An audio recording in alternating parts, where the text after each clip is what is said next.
ఇప్పుడే తింటాను అయిపోయి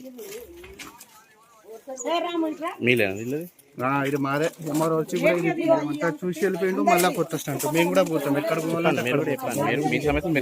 టీవీ నైన్కు వీళ్ళందరూ పిలిచినాం అయిపోయింది. మళ్ళీ కొత్త స్టాంట్ అన్న ఇది కేసు కూడా ఇప్పుడు పోలీసు వాళ్ళు కూడా వస్తారు, వాళ్ళే చూసుకుంటారు. మాకెందుకు, నేను జస్ట్ పోలీసు వాళ్ళ కంపెనీకే అంత కష్టపడి ఇల్లు కట్టుకుని అన్న ఇగో గీడ వరకు అన్న ఎంఆర్ వచ్చి హద్దు చూపించి వెళ్ళిపోయింది. ఇప్పుడు మేము ఏం చేయము, పోలీసు వాళ్ళకి ఇస్తాను అంతే. మీరు పని చేసుకోండి, మాకు సంబంధం లేదు. పోలీసు వాళ్ళు పంపమంటే పంపిస్తాను అంతే.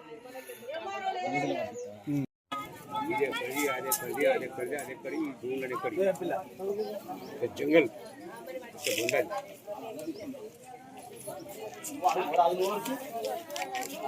మొత్తం మేము గొట్టుకుని వచ్చినాక ఇవాళ తయారు రిజిస్ట్రేషన్ చేసుకొని వచ్చి వాళ్ళు ప్రైవేట్ వాళ్ళు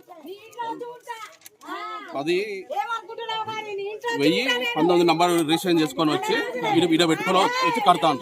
అదే ఈ సర్వే నంబర్ 898. మున్సిపాలిటీ పర్మిషన్ ఎట్లా వచ్చింది వాళ్ళకు?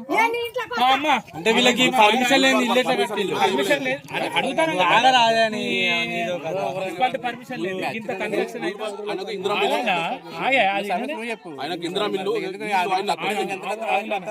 బాలాజీకి వచ్చింది. ఈ ఇల్లు ఇందిరా మిల్లు ఇది వేరే రిజిస్ట్రేషన్ చేసుకుంటే ఆయన పేరు మీద ఈడ కడతాడు. బాలాజీకి అసలు ఇంటికి సంబంధమే లేదు, ఈడ కడతాడు ఆ స్థలం. మున్సిపాలిటీలో కంప్లైంట్ చేసినాం, మున్సిపాలిటీ కంప్లైంట్ చేసినాం, గ్రీవెన్స్ ఇచ్చినాం. వచ్చినాం అది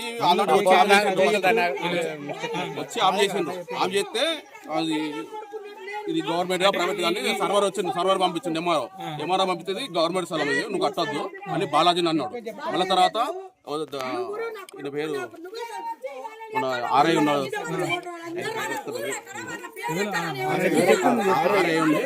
ఆయన లోపల పాటు ఏం మాట్లాడుకున్నది తెలియదు. ఆయన ఎంఆర్ఓ తోటి ఈ లెటర్ ఇప్పించినాడు. ఇది 1019 సర్వే నెంబర్ అని ఈ లెటర్ ఇప్పించాను.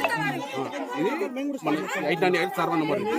మా ప్లాట్ ఇక్కడ నుంచి అక్కడ మొత్తం ప్లాట్లు ఇవి నిర్లక్ష్యం. ఒక ఆర్ఐ దశాది రామరెడ్డి ఆయన చేయబట్టి ఒక మన చెరకవల్లి శ్రీనివాసరెడ్డి వాళ్ళ ఇంట్లో పని చేస్తారు. చెరకవల్లి శ్రీనివాసరెడ్డి కిసాన్ కార్పొరేటర్, అంటే కిసాన్ అంటే కిసాన్ కాదు, మన నిక్కొండ కిసాన్. నిక్కొండ కిసాన్ మన చెరకవల్లి శ్రీనివాసరెడ్డి ఈ ఇద్దరు వాళ్ళని మొత్తం ఎంతో పైసలు ఇచ్చి చెప్పిస్తాను ఆర్ఐతో.